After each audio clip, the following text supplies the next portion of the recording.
Good Erev Shabbos from Yerushalayim.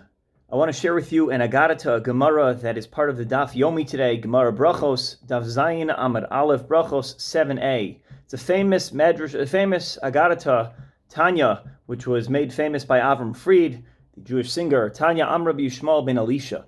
Rabbi Yishmael ben Elisha said, Pam achas nichnasti lahaktir ketoras lifnai v'lifnim. One time I entered into the Kodesh HaKadoshim, the Holy of Holies, to offer this divine offering, lifnai v'lifnim, in the inner sanctum, v'ra'isia katriel kol Hashem tzvakot, and I saw Hashem.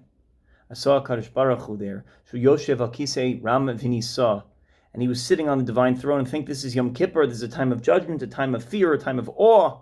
And God was sitting there. And he said to me, V'amar li Yishmael b'ni barcheni.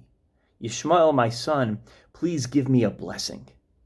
Amarti lo yihiratzim ufanecha sheyichbeshu rachamecha et kascha v'yigolu rachamecha midosecha. May it be your will that you conquer and you crush your midas hakas, your desire to punish, to dole out punishment that may be deserving, and instead you should become a racham, and bal rachamim. You should become the master of mercy, of compassion. V'yigolu rachamecha midosecha tisnaigim banecha b'midas haracham v'yikanes lehem mifnim mishuras hadin. You should treat us with the benefit of the doubt. You should always go beyond the letter of the law and favor us in judgment. That was the special prayer. That was the bracha of Rabbi Yishmael, the Kohen Gadol, on Yom Kippur to Hashem. May you exhibit the midas haracham, and may you exhibit your trait of mercy to the Jewish people. And God listened to that. He nodded his head, so to speak. And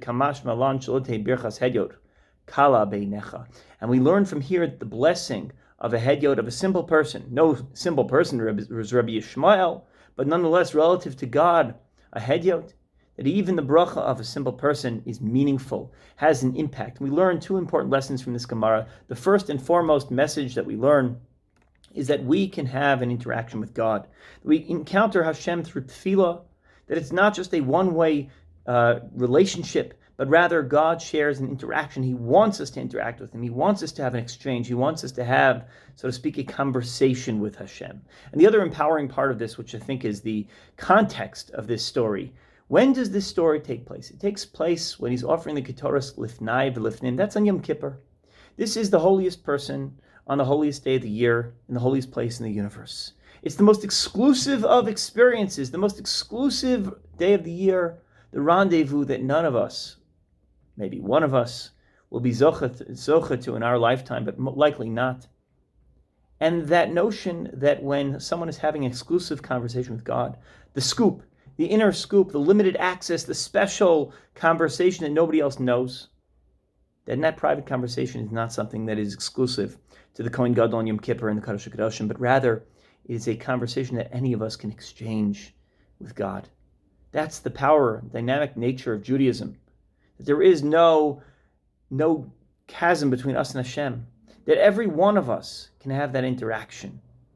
That's the message of this very Gemara. A birchas hedyot, the bracha of a simple person. You'll ask on the Gemara, Rabbi Yishmael Kohen Gadol was no simple person. This is not an ordinary day, but it doesn't make a difference.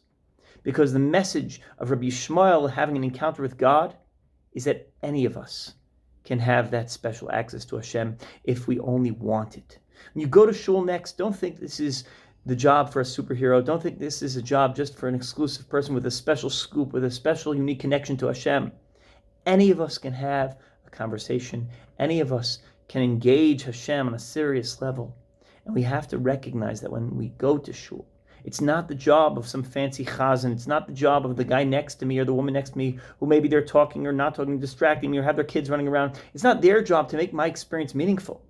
It's in my hands. Any of us can transform an average Tuesday mincha into the exalted level of a Yom Kippur Ketoras, the Kohen Gadol in the Kodesh HaKadoshim. Good Shabbos.